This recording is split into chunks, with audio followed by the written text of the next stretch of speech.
Hello, World Wide Web. Welcome back to the Hanging With Web show right here on HWWS WebTV. I'm GW Pomichter. We are at Central Florida Comic-Con. We're lost in the middle of Florida somewhere, and it's wonderful-ish. They say there's sunshine in this state. They'd have I haven't to seen let us it out of since the I've been building here first, and then we could verify that. But I don't think that's going to happen. Nope. No, not here. Too busy, too many things going on. We're here all weekend long. We are hanging out right now with voice actor. You guys know him from DragonBall 2, Tokyo Ghoul, Z. Oh my God. I didn't know if there was a number on there somewhere, guys. Look, I got I'm in various iterations of Dragon Balls. I have 55 zillion children. So Dragon Ball Z could be a Dragon Ball Z plus 100 by now. I can't believe you haven't memorized everything about a franchise that's gone on for over 50 years. How could you not have? I can't memorize things about a franchise at all. I could barely memorize a franchise I grew up with. I actually regularly forget the things that I'm in. Yeah? And the character, I think there's a character that I've played in Dragon Ball Z that I can't even pronounce, much less remember, so. You know what I remember most about Dragon Ball Z when the kids were growing up with it was that my kids were running around the house using words that I didn't learn until my 20s.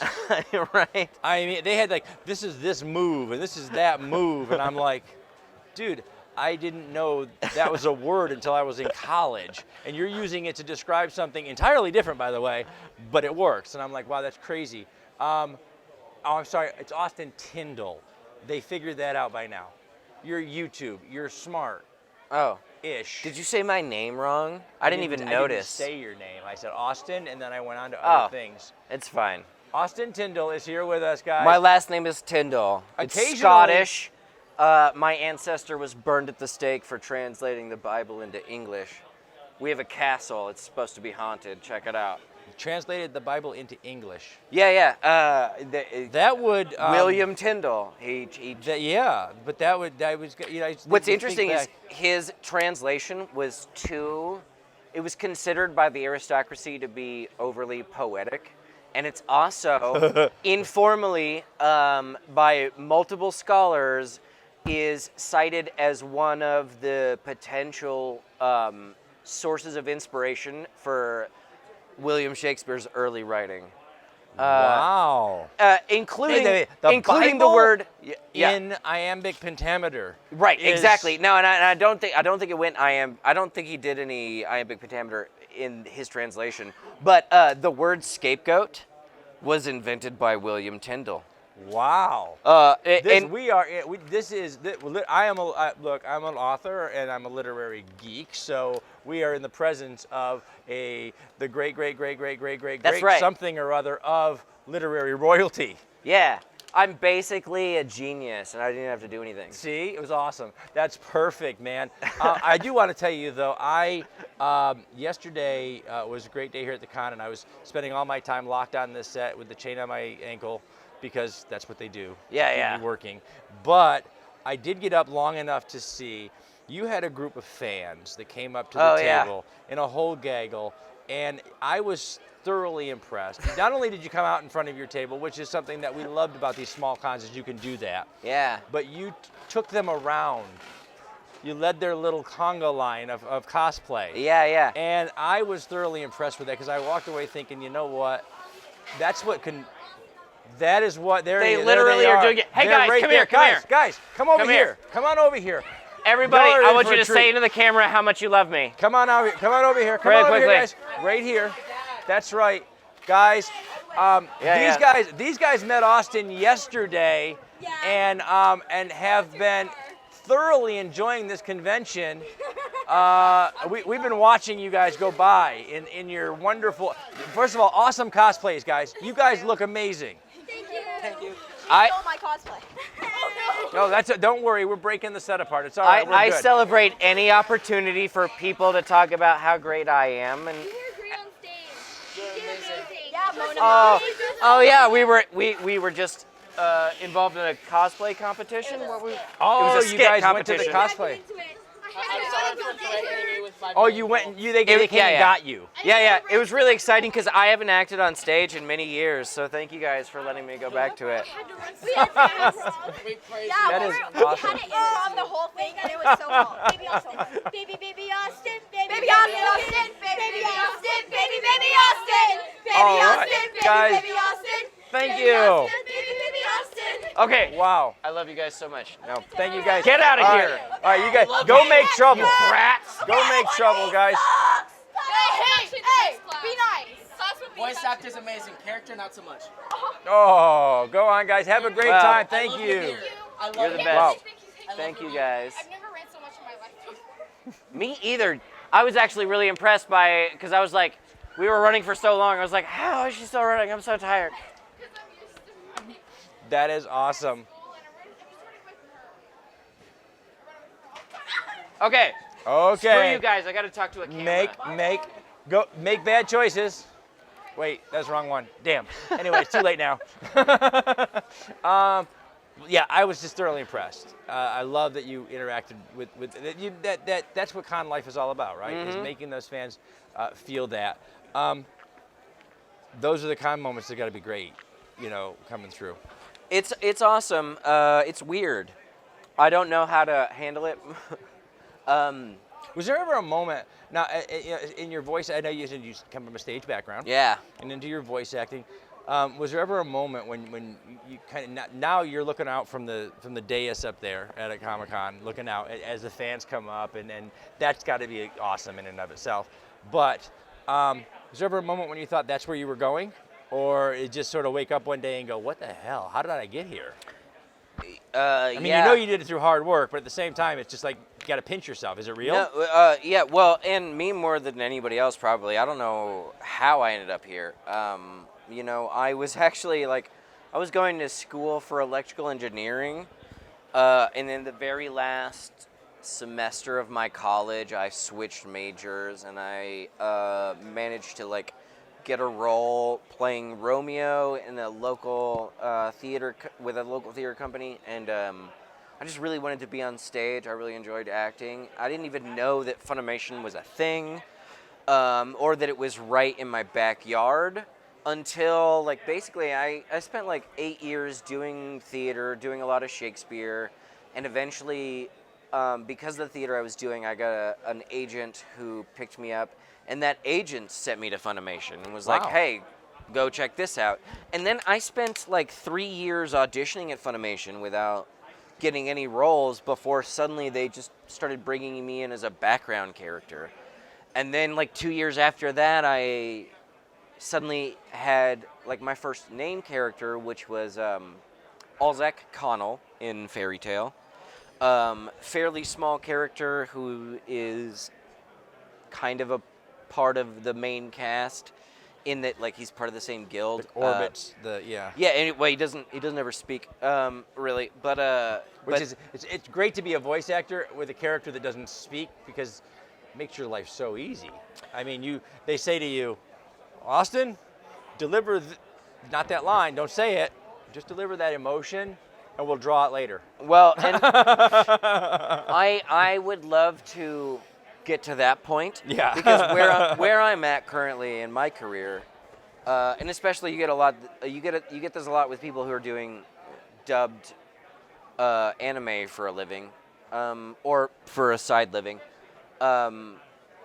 You want to have as much talking as possible, because you get paid by the hour, and you get that they make sure that hour is run efficiently. So some of the best roles that I've for instance, I played Kaneki in Tokyo Ghoul. Yep. And I was the main character of that show. But if you were to watch Tokyo Ghoul Route A, which is the second season of the show, my character gets really, really emo and depressed, and he stops talking. And so I got paid very little money for doing that show. As opposed to, there have been some harem comedic anime shows that I've been in that no one's ever heard of, but because in a comedy show, there's so many bit parts that you end up talking a lot faster. So you have to say a lot more words. Yeah. There's just that many more syllables to get through. So that's more money. So I got paid way more to do a leading role in a show that no one's ever heard of than I got to do Tokyo Ghoul, What for would you instance. say, and as you make the convention circuit and things like that, when you're not in the studio recording, what would be the character or the part that most identifies you to this audience? Or is it different city to city or geographically or what? Maybe by age group. I know by age group because like you said, Dragon Ball Z stuff that's Steven's generation, whereas newer stuff might be we just sent out a whole gaggle of people to terrorize the convention. Yeah, right. It varies. It varies by location. It varies by time of year too. Like Really? people are really into My Hero Academia right now. My little guy Yeah. is absolutely nuts about My Hero Academia. He saw the cosplayers earlier. He saw you up there. He was walking around. He was cosplaying yesterday, Robin, and he just stood over there for a little while. He's like looking at you. And he's looking at the cosplayers walking around, and I was like, what's up? And he's like, he obviously your face is not associated with My Hero Academia. Your voice is. And so he doesn't know your face, but he can read, and he's like. His whole mind just blew. Oh, and I so thought good. that was so awesome to see that. But you go all the way back to things like Dragon Ball, with, with the generation that's now 26 to 30. Yeah. Well, and I was in Dragon Ball Z Kai, which is like they kind of went back and redid some old stuff. They tried to do this to me with some other shows earlier. I was getting background on guests and things like that, and she came in here, and she had a list of the Power Ranger stuff that JDF has done. Yeah. And I came up as a young dad. My kids all watched Mighty Morphin Power Rangers. Yeah. So of course I know the word Power Ranger, right? And they came in here and they're like, this one and this one and this one, and I just looked at them like, is that even a thing? Yeah. And I felt like, wow, have I lost touch completely? But yes, there's so many different of things. tiny specific details about things. It's weird too when you're an anime voice actor like me. There's no prep time. I've been cast in things that I didn't audition for and didn't know anything about, and there have been multiple times where they've called me and said, hey, show up for 3 hours, and then suddenly you're doing this show, and it may or may not be a thing that is really important. There's like a ton of dialogue in a lot of shows that I've done where that was the first time that I read the words, said the words out loud, initial take, because we're like working, it's such a sausage factory of like. I was gonna say it's like it's an industrialization of trying to be a creative artist. Yeah. We're creating so much content right now, and they're sucking it up as fast as you can create. Oh yeah. They are out there. They're on every network. There's 750 million channels now somewhere. I don't even know where they house them. It's like probably a microchip about that big. Yep. And then YouTube and then Facebook and there's all of. They're consuming content at a rate that somebody said it was like 1,000 times faster and greater content than even like when our parents were picking on us as young people. Right. Get away from the boob tube. And today's audiences are consuming it on their phones, in their hands, everywhere. So you can't create fast enough. Yeah, isn't it weird? Think about, you've seen more naked people than Genghis Khan. Isn't that weird? Oh, dude. Now, what is it? Craziest thing? Oh, okay. All right. I'll do it. Sometimes she has good ideas. We'll do that. Craziest thing you've ever had to say for recording as a voice actor. Line that stands out is like, what the hell? What is this character? Man, it's so hard for me to memorize crap like that. I always try to. I've had multiple moments in the booth where You ever read a line and just went, what? Yeah, and it happens so many times that I'm like, I try to, in my mind, be like, oh, remember this, because someone's going to ask you what crazy thing. Yeah. I can tell you, there's a show called Prison School, and I am the lead in that show. Wait. I got to catch up now. Yeah. Prison School. It is a graphic He's nodding. He knows adult this. show. I don't recommend anyone to watch it. It's incredibly inappropriate. And my character is an over-sexualized young high school boy. Go figure, it's an anime. But at one point, there is an impassioned monologue that states the difference between emphasizing the bust or the posterior in terms of what is more important. And I'll tell you this, it is a pinnacle moment of character development in the show. Hell, that was a pinnacle moment of my development. He is, so he and his 3 companions are about to potentially get in severe trouble by the principal, superintendent, adult figure who is a male who demands that they accurately and with good reason describe what is more important. And so my character, and you can find it on YouTube, you could Google prison school as an butt actor and an monologue, entertainer, and it'll every show once up. in a while you get to tell a story that's important to our community. Every once in a while you get to tell a story that gives you the truth of the human condition. And every once in a while you get to just get paid.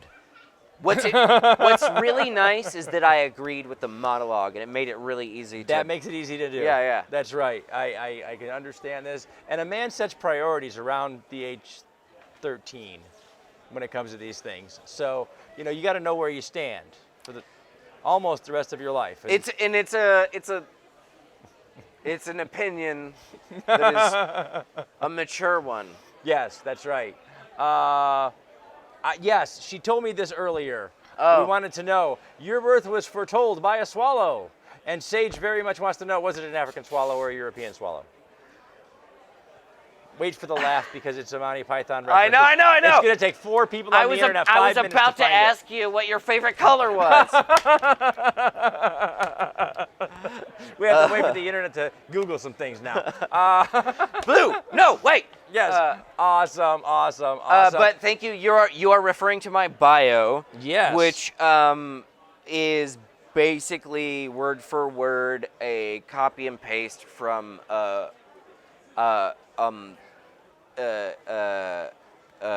guy. The North Korean leader who's dead. Kim Jong, not Un. The father. Yeah. Yeah. This is Kim Jong-il's Wikipedia page. Wow. I just copied and pasted it. Which is really funny. I like that. That's a great way to get your bio, by the way. You got to get some attention somewhere. Right. There is a monkey in the room or an elephant in the room or whatever, and we have to hash this out because Austin and I have been working this out for the better part of at least 20 minutes of sincere thought. There apparently is a second-story door directly above Austin's table, leading to another place that there is no second story. You guys got to cut to that. Story. We're going to show that so that we can show you. It's interesting, and to say so the least. It has been a mission of the people on this side of the room to boggle the minds of everyone else. So there's conversations around this room now trying to figure out where that goes.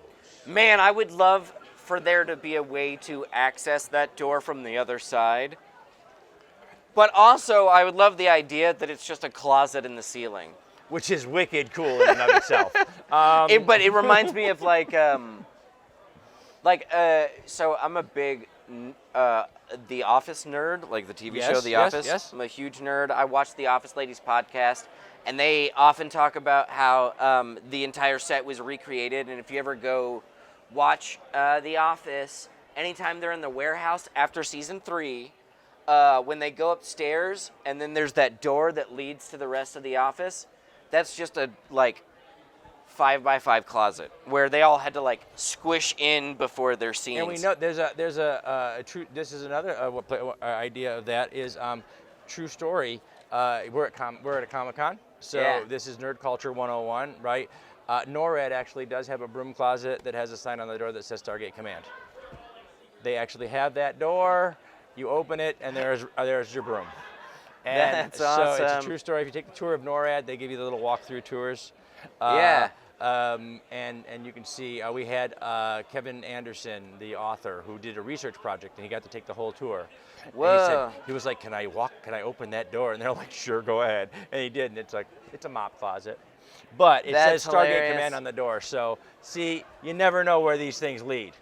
That's Amazing awesome. bit of sci-fi nerddom trivia. That's our shut up card. She's wiggling at us, so we will do it. Thank you to our partners and friends at Famous Faces and Funnies, Josh Bauer at J Bauer Art for all the art that adorns our set and half the art that he stole from us earlier when he left the set. Hearts Helping Others of Central Florida. This is families set up a 501c3 to help other families right here in Central Florida Awesome. with everything from the holidays to car trouble to whatever. That's so they cool. are helping their neighbors I was born out. in Orlando. Awesome. There we go. Yeah.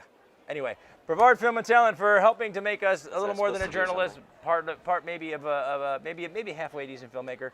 Mommy and G Creations. That's my beautiful daughter Kimberly and my granddaughter Baby G, who are responsible for our merchandising. They make my merch, my t-shirts, coffee mugs, hats, etc. NSC Nice. Live TV for helping bring all of these wonderful comic shops to the World Wide Web through the new modern tech thing of comic auctions that are all these shops. They are spreading those all over the place, helping us get some of this stuff out into the hands of the people that want it. Entertainment Inc. Fusion Magazine. He took my stuff. For some of our other set stuff, apparently they're packing up while I'm still on camera. It's really weird. And thank you to Austin Tindle for being. I'm taking that. Thank you to Austin Tindle, actor, voice actor. Again, you guys know him from DragonBall Z and Tokyo Ghoul and so much more, guys. Check him out. We're putting links down below to his IMDb page. This is what happens with the last interview of the day. It's not my responsibility. Continue to subscribe, log on, tune in, and see who we're hanging with next. Thank you so much. Hey, thank you, Awesome. man.